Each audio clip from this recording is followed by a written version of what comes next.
আল্লাহ সুবহানাহু ওয়া তাআলা কালামে পাকে বলেছেন, শাহরুর রমাজান আল্লাযী উনজিলা ফীহিল কুরআন হুদাল লিন-নাস ওয়া বায়্যিনাতুম মিনাল হুদা ওয়াল ফুরকান।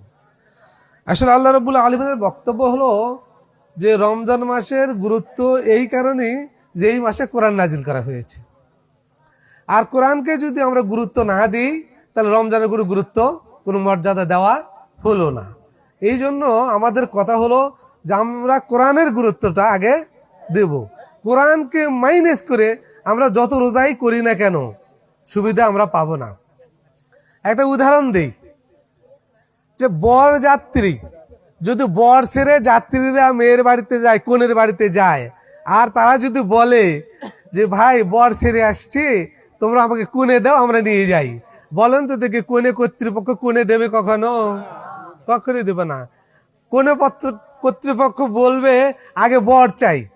কি বলেন সম্মানিত ভাইরা আমার?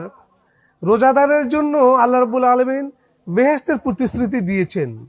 এই বেহেশত যদি আপনি পেতে চান তাহলে এই বর কোরআনকে আপনাকে সাথে নিতে হবে।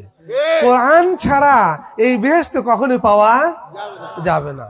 কারণ আল্লাহ নিজেই বলেছেন যে কোরআনের কারণেই এই রমজান মাস সম্মানিত হয়েছে, কোরআনের কারণেই রমজান মাসটা মর্যাদাপূর্ণ হয়েছে। আপনারা তো জানেন যে এই মাসে একটা ফরজ আদায় করলে 70টা ফরজের মর্যাদা পায়। কেন পায়? এই মাসে একটা নফল আদায় করলে একটা ফরজের মর্যাদা পায়। এই মাসে যদি 1 টাকা দান করা যায় তাহলে 70টা টাকার মর্যাদা পাওয়া যায়। কেন? অন্য মাসে তো আমরা একই কাজ করি, সে মাসে পাওয়া যায় না কেন? আল্লাহ এই প্রশ্নের জবাবটা দিয়েছেন, সেটা হলো যে শাহরুর রমাজান উনজিলা ফীহিল কোরআন। রমজানের গুরুত্ব এই জন্যই যে এই মাসে কোরআন নাজিল করা হয়েছে।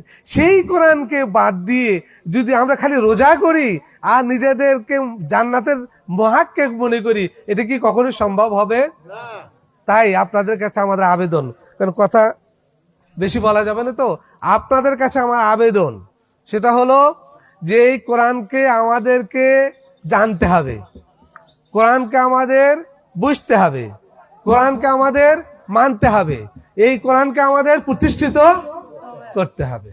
যদি আমরা এই কাজ না করতে পারি তাহলে কিন্তু আমাদের এই রোজা, যে আশা আমরা করি রোজা থাকলে জান্নাত পাবো, কোরআনকে মাইনাস করে আমাদের জান্নাত পাওয়া যাবে না। যারা কোরআনের বিরোধিতা করে তারা এই 1 মাস কেন, সারা বছরেও যদি তারা রোজা করে তাদের রোজা কোনো কাজে আসবে না। কেন কাজে আসবে না? এই কোরআনকে প্রতিষ্ঠিত করার জন্য রোজা ভাঙ্গা হয়েছে। বদরের যুদ্ধে আল্লাহ রাসূল রোজা ভেঙেছেন এই